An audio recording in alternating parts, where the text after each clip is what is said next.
dari kelompok 2 akan mewawancarai DKM dari Masjid Al-Kausar. Perkenalkan, nama saya Aida Sakira Novaira. Perkenalkan, nama saya Muhammad Razak Baturahim. Perkenalkan, nama saya Jubaida Jumadi. Perkenalkan, nama saya Ninda Intan Maharditya. Nama saya Sanjay Frida Marita. Nama saya Gadis Negara Putra Medina. Izin bertanya Bapak, Ya, apa bisa Bapak jelaskan secara singkat bagaimana pelaksanaan Idul Adha dan kurban di masjid tahun 2025 ini? ya. Pelaksanaannya biasanya kalau kurban itu setelah Idul Adha ya.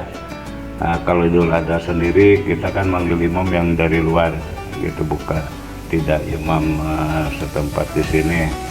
Nah, itu untuk pelaksanaan Idul Adha. Pelaksanaan Idul Adha juga biasa kita umumkan kepada warga gitu supaya warga sholat di sini.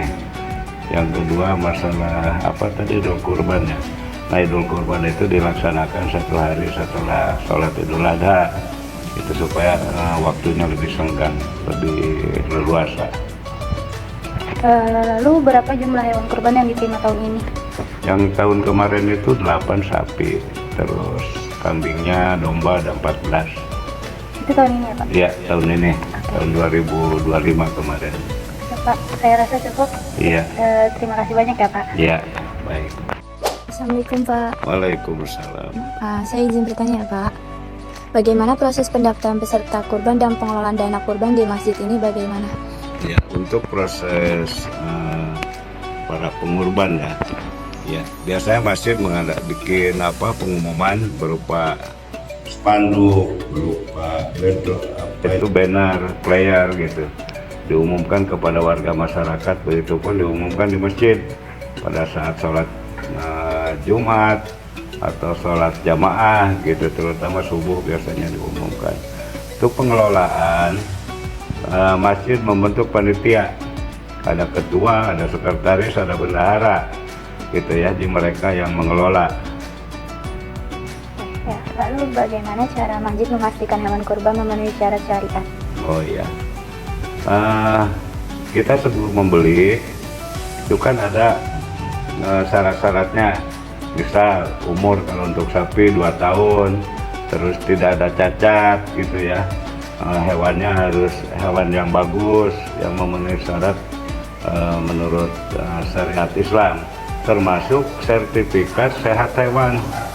Itu kita minta dari penjual sapinya, jadi kita cukup hati-hati dalam membeli maupun untuk proses pembagiannya. Siapa? Assalamualaikum Bapak. Waalaikumsalam warahmatullahi Saya izin wabarakatuh. bertanya ya Pak, Silahkan. siapa saja yang bertugas dalam penyembelihan hewan kurban dan apakah dilakukan sesuai tuntutan syariat? Ya, ada dibentuk tim gitu ya. Khusus, jadi tim itu ada beberapa kelompok. Ada tim penyembelih, ada tim yang mencacah atau membagi daging itu sendiri, terus dan terakhir ada tim yang mendistribusikan. Jadi ada tiga tim di situ ya. Bagaimana sistem pembagian daging kurban kepada masyarakat dan siapa yang diprioritaskan? Yang diprioritaskan ya terutama orang-orang yang kurang mampu ya. Terus nanti yang mendistribusikan itu di sini melibatkan anak-anak remaja untuk distribusinya, baik itu remaja Ikatan Masjid Al-Kausar, ada namanya IRMA, Ikatan Remaja Masjid Al-Kausar. Terus bekerja sama juga dengan Karang Taruna. Terima kasih Bapak. Ya, Pak, saya izin bertanya ya Pak, siap. apa saja kendala yang dihadapi panitia dalam pelaksanaan kurban tahun ini dan bagaimana solusinya? Ya, kendalanya seperti yang tadi disebutkan itu masalah tempat ya, lokasi pemotongan. Terus masalah peralatan untuk motong-motong tulang-tulang yang besar itu kan perlu mesin potong. Nah, biasanya solusinya itu kami menyewa peralatan dari luar. Terus masalah tempat ini karena kurang tanah kosong, kita memanfaatkan bagaimana keadaan lingkungan di sini yang bisa dipergunakan. Pertanyaan yang kedua, bagaimana peran remaja di masjid atau masyarakat dalam membantu kegiatan kurban. Ya. Peran remaja di sini cukup bagus. Itu ada remaja Ikatan Masjid Remaja Al-Kausar, ada juga Karang Taruna ya. Jadi mereka berkolaborasi dengan bapak-bapak atau panitia dan mereka dilibatkan dalam proses pembagian, proses pengaturan gitu untuk daging dikemas-kemasi per plastik gitu per kemasan. Saya izin bertanya ya Pak, Ya, silakan. apakah masjid ini juga melayani fasilitas akikah? Jika ya, bagaimana prosedur pelaksanaannya? Kalau akikah di sini tidak khusus untuk kurban aja. Kalau akikah biasanya warga masyarakat itu melalui lembaga jasa gitu ya, jasa akikah gitu kan banyak ya di luar masjid dilaksanakannya. Namun demikian biasa koordinasi antara jamaah dengan masjid gitu untuk mengadakan doanya aja, doa bersama. Kalau pemotongan tidak. Oke, pertanyaan selanjutnya, apa perbedaan utama pengelolaan akikah dan kurban di lingkungan masjid ini?